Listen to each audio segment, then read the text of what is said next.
காசு பணத்தை விட சுயமரியாதை தான் முக்கியம் என குக் வித் கோமாளி நிகழ்ச்சியிலேருந்து மணிமேகலை அவங்க விலகி இருந்தாங்க. குக் வித் கோமாளியுடைய சீசன் 5 நிகழ்ச்சியில் ஆங்கராக தர்ஷனோட வந்தவங்க தான் மணிமேகலை. இவங்க ஏற்கனவே குக் வித் கோமாளியுடைய சீசன் 1ல் இருந்து கோமாளியாக இருந்தாங்க. அதன் பிறகு சீசன் 4ல் வந்து பார்த்திங்கன்னா பாதியிலே விலகிட்டாங்க. அதன் பிறகு ஆங்கராக 5வது சீசனில் அவங்க காலடி எடுத்து வச்சாங்க. மணிமேகலை பொறுத்த வரைக்கும் அவங்க இருக்கிற இடம் எப்போவுமே கலகலப்பாக இருக்கணும். இந்த நிகழ்ச்சியில் அவங்க கலந்து கொள்கிறது ஃபுல்லாகவே அப்படி தான் அவங்கன்னு சொல்லி அவங்க பதிவு பண்ணியிருந்தாங்க. ஆனால் இப்போது இனி எப்போதும் குக் வித் கோமாளி நிகழ்ச்சியை நான் தொடரவே மாட்டேன். நான் எந்த நிகழ்ச்சியில் கலந்துக்கிட்டாலும் அர்ப்பணிப்பு, நேர்மை, கடும் உழைப்பு 100% என்னுடைய எஃபர்ட்டை கொடுப்பேன். அதே போல் தான் குக் வித் கோமாளி நிகழ்ச்சியில் இருந்தேன். நான் கடந்த நவம்பர் 2019ஆம் ஆண்டு என்னுடைய பயணத்தை நான் தொடங்கினேன். அது வரைக்கும் என்னுடைய முழு அர்ப்பணிப்பை தான் நான் கொடுத்து வந்திருந்தேன். ஆனால் செல்ஃப் ரெஸ்பெக்ட்டுங்கிறது எனக்கு ரொம்ப முக்கியம். என்னுடைய வாழ்வில் அனைத்து நிலையில் எனக்கு பணம், புகழ், தொழில் என எந்த விஷயமா இருந்தாலும் அதை பற்றிலாம் எனக்கு கவலை இல்லை.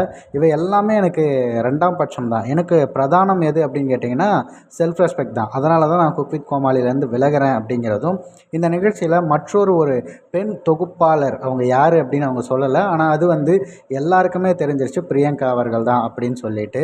ஸோ அவங்க மிகப்பெரிய ஒரு டாமினேட் பண்ணுறாங்க அப்படிங்கிறதும், அது மட்டும் இல்லாமல் அவங்கள வந்து அட்ஜஸ்ட் பண்ணிக்கிட்டால் தான் அடுத்தடுத்த ஷோஸ் எல்லாமே கிடைக்க வாய்ப்பு இருக்குது. அவங்கள பகைச்சிட்டிங்கன்னா இந்த ஷோவே இருக்காதுங்கிற அளவுக்கு பலரும் கம்ப்ளைண்ட் பண்ணவங்களே இது மாதிரி சொல்லும்போது அவங்களுக்கு பயங்கர ஷாக் ஆகிட்டுருக்கு.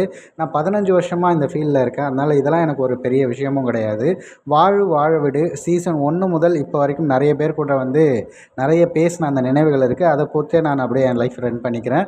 என் மீது அன்பு செலுத்திய அனைவருக்கும் நன்றி அப்படின்னு சொல்லிட்டு அதை விட்டு லீவ் ஆகியிருந்தாங்க. அதோட இவங்களுக்கு பாசிட்டிவாக இல்லை சப்போர்ட்டிவாக நிறைய பேர் வந்து பார்த்திங்கன்னா கமெண்ட் பண்ணிகிட்டு இருந்தாங்க.